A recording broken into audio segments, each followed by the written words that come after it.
Here are the solutions to the exercises in Chapter 5. I'll go through each one of them with you. Firstly, this is the first of the 5 little looping exercises that we needed to look at.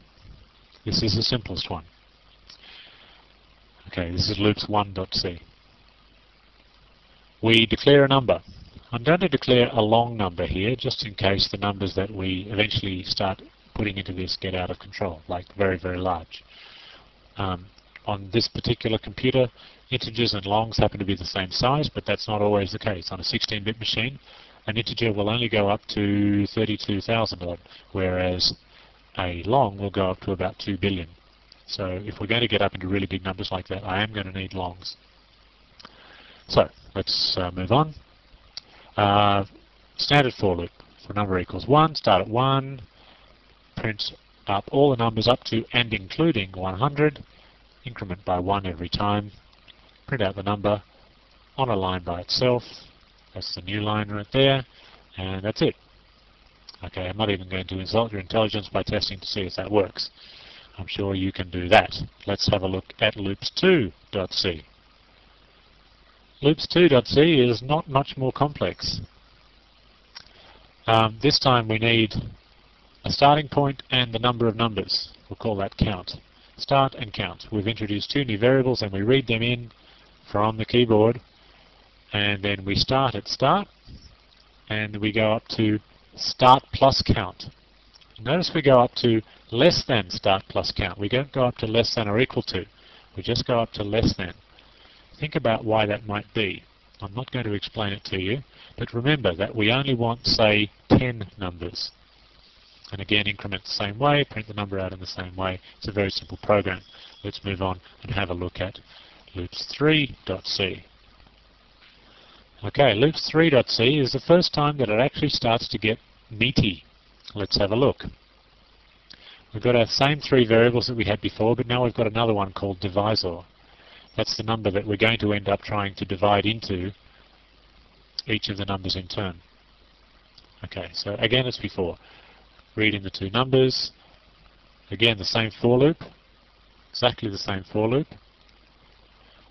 Little comment here. Now we find the divisors by trying all the numbers from 1 up to the number. So first we print out the divisors of, say, 10 are. But we don't put a new line on there because we are going to print them out in a great big list separated by spaces afterwards. Okay. So now we need a loop inside a loop, because for each of these numbers we're going to have to test all the numbers up to and including that number to see if it's a divisor. Okay, fair enough. Let's try that. So divisor equals 1, and divisor goes all the way up to the number that we're currently in the middle of manipulating, and including that number. And divisor equals divisor plus 1. So here's the juicy bit. Here's the clever bit. I asked you if you could think of a way to figure out whether a number divides evenly into another. The solution is use the modulo operator. The modulo operator. If something divides evenly, then the modulo will be 0. Remember that the modulo is the remainder after a division takes place. So if the remainder is 0, it must have divided evenly. Okay, so when we divide the number by the divisor, then we get 0, then divisor must be, well, it must be a divisor. So we print out that divisor and a little space after it, in case there's another one.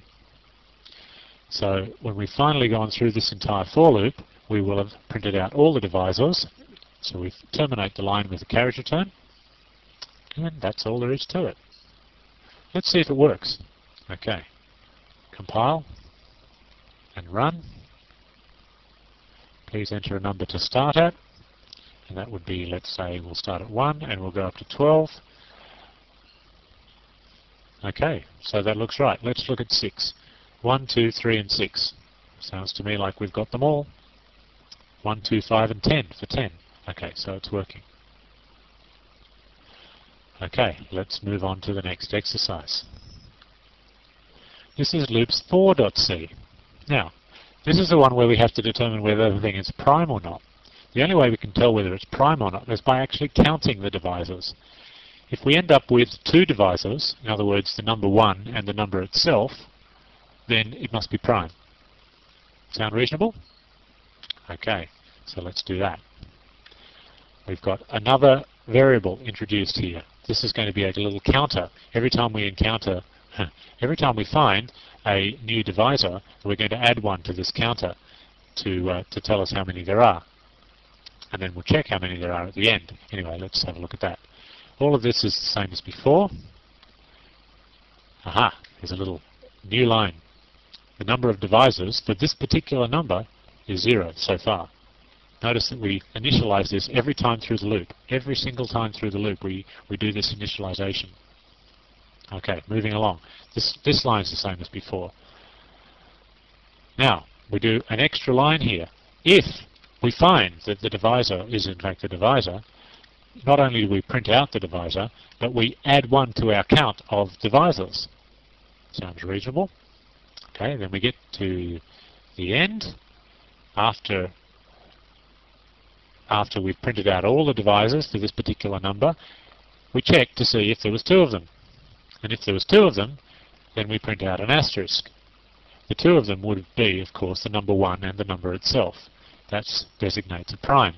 Notice that the number 1 is not prime. It's almost like it should be, but the definition of prime numbers is such that the number 1 is not a prime. Okay, and then we print a new line, perhaps after the asterisk. So the asterisk will be optional. Let's see if it works. Compile. Run. Number to start at, 1. How about finish with 12?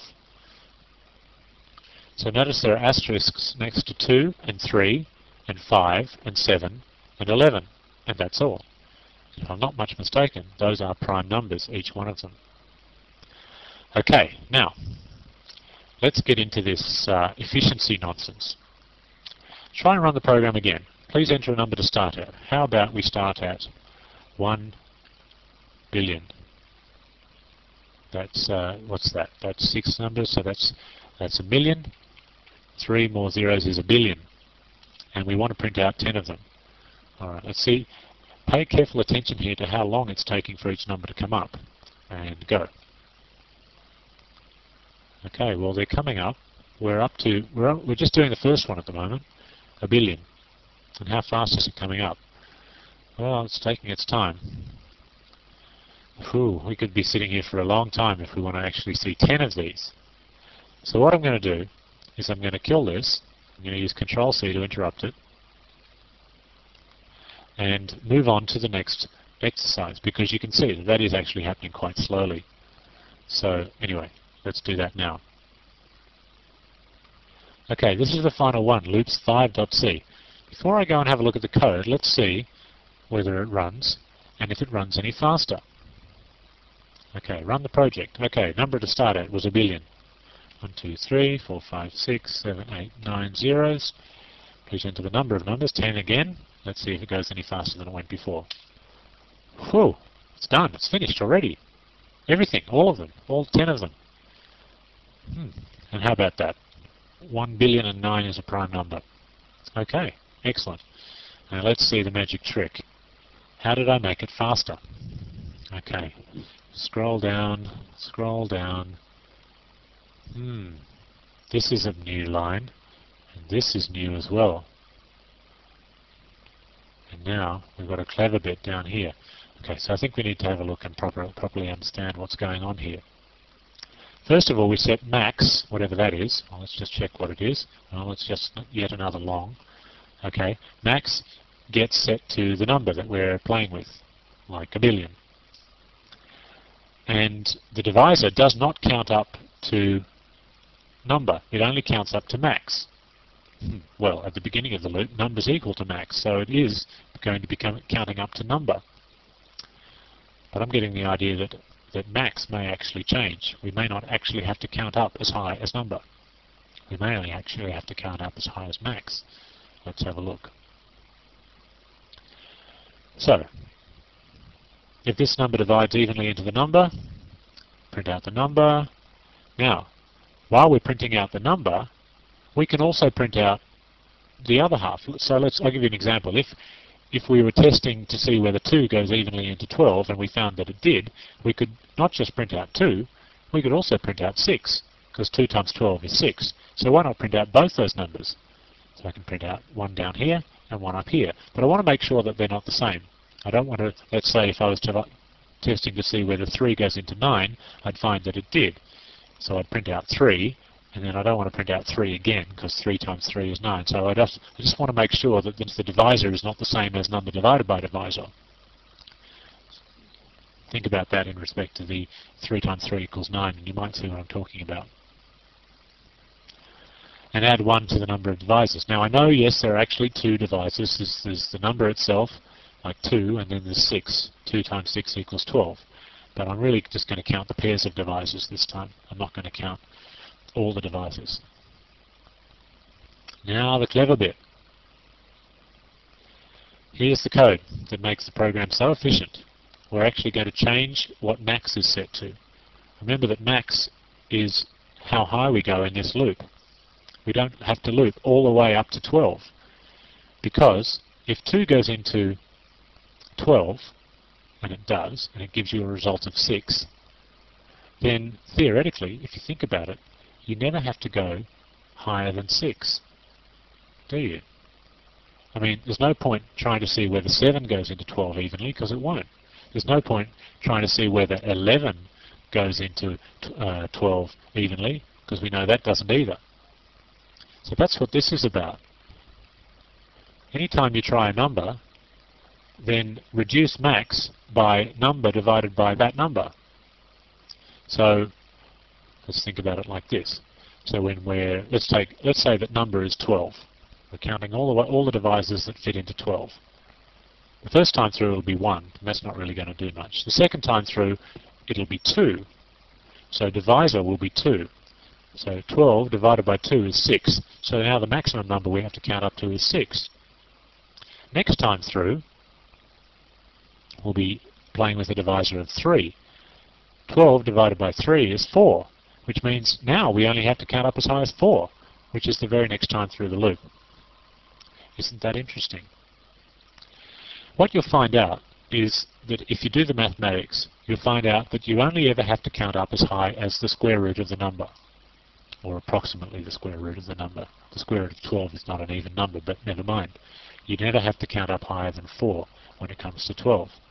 So with a billion, you'll never actually have to count up higher than the square root of a billion, which is, anyone? I think it's... no, I don't know. Let me just take a pause and I'll find out for you. Back again. Ah, the magic of television. It's about 31,600. So we don't have to count up to a billion, we only have to count up to 31,000. Now that is much, much faster, as you can probably imagine. Okay, so that's about it. Before this said if divisors equals 2. Now we're actually counting the pairs of divisors. So we see if the pairs of divisors, if there's one pair, then it's a prime. So we print out the asterisk. And that's it. Okay, we'll just have a quick look at the project, and then we'll be done for this chapter. Okay, here's our database.c again. This one's slightly modified from our original. This one will be in the Chapter 5 course project folder. And again, it's all the same stuff. We just made one slight modification. We've got this forever loop, and we've got this break down here. So this time, it will now continue looping around until they've either entered an A or an S. And we saw that before, so I don't need to go into it now. Let's move on to the next chapter.